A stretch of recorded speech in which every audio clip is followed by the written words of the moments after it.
سبيل الدموع سبيل. Broad minded لوگ میرے پاس زیادہ آتے ہیں.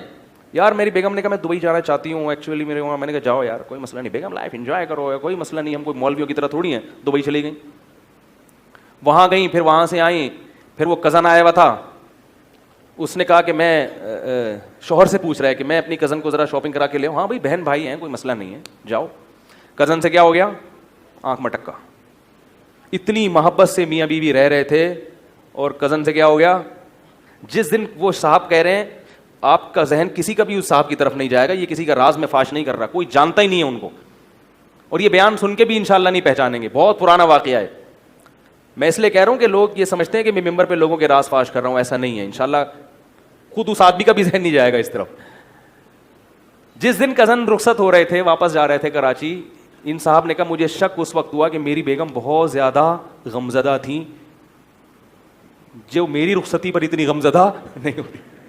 میں جب امریکہ جا رہا ہوتا تھا تو اتنا رونا نہیں آتا تھا, جس دن کزن جا رہا تھا تو بہت زیادہ پریشان تھی. میں نے کہا بیگم کچھ زیادہ ہو گئی اتنا, اور کزن بھی پھوٹ پھوٹ کے رو رہا ہے.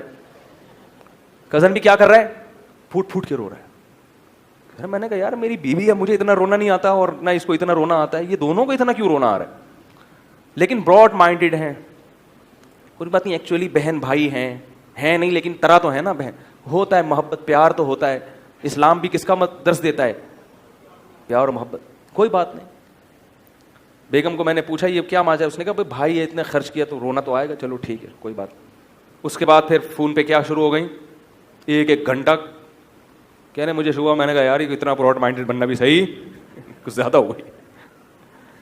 بالآخر انہوں نے بیگم سے موبائل لیا کہ یار یہ راتوں کو اٹھ کے 3-3 4-4 بجے تک فون پہ لگے رہتی ہو, اپنے سگے بھائی کے ساتھ کسی کو ایسی محبت نہیں ہوتی. یہ کچھ بیگم کچھ زیادہ براڈ مائنڈیڈ بنتے جا رہے ہیں ہم لوگ. یہ میں مولویوں کی باتیں نہیں کر رہا. میں نے پچھلے درس میں مولوی صاحب کا قصہ سنایا تھا, لیکن تو وہ میں نے اس لیے سنایا تھا کہ جو قرآن پڑھا رہا ہے اور جس کا کردار ان تہمتوں سے ہمیشہ پاک رہا, جب وہ فتنے میں مبتلا ہو سکتا ہے تو لبرل آدمی جس کی نظر میں ان چیزوں کی اتنی ویلیو نہیں ہے کہ اگر اس سے مسکرا کے بات کر لی, اس کو کر کیا ہو گیا, کوئی طوفان تو نہیں آ گیا نا, تو ان کو کتنا خطرہ ہوگا. تو کہتے ہیں جب میں نے فون لیا اس سے تو بالآخر نتیجہ مختصر یہ کہ اس نے کہا کہ مجھے فارغ کر دو. کیا کر دو, طلاق دے دو, میں وہاں شادی کروں گی. تو یہ ہو رہا ہے. تو اس لیے میرے بھائی زیادہ لیبرل بننے کی, میں بدگمان ہونے کی اجازت نہیں دے رہا آپ کو کہ آپ بدگمان ہونا شروع ہو جائیں گھر والوں پر. اللہ تعالیٰ جس چیز کو پسند نہیں کرتے, پوری سورہ نور کی آیتیں ہیں کہ عورت اپنی زینت کس کے سامنے, صرف شوہر, باپ, بھائی, بھتیجا, بھانجا, ان کے سامنے زینت اور سسر کے سامنے ظاہر کر سکتی ہے. پوری فہرست قرآن نے بیان کی ہے کہ ان کے علاوہ عورت کسی کے سامنے زینت ظاہر نہیں کر سکتی, نہ قرآن پڑھتے ہوئے. اب آپ کو ایجوکیشن میں قرآن سسٹم رکھ دیں کہ قرآن پڑھا جائے گا صبح شام, لیکن قرآن کی دھجیاں اڑائی جا رہی ہیں. قرآن کہہ رہے جوان عورت, یہ جو لڑکی جوانی کے قریب ہو وہ بھی اسی کے حکم میں داخل ہے, وہ لڑکے کے سامنے زینت ظاہر نہیں کر سکتی. اور آپ کہہ رہے ہیں ہم قرآن پڑھا رہے ہیں, ہمیں ایسا قرآن نہیں چاہیے. آپ ان کو انگریزی پڑھا دیں لیکن کو ایجوکیشن سسٹم کو کیا کر دو میرے بھائی, ختم کر دو.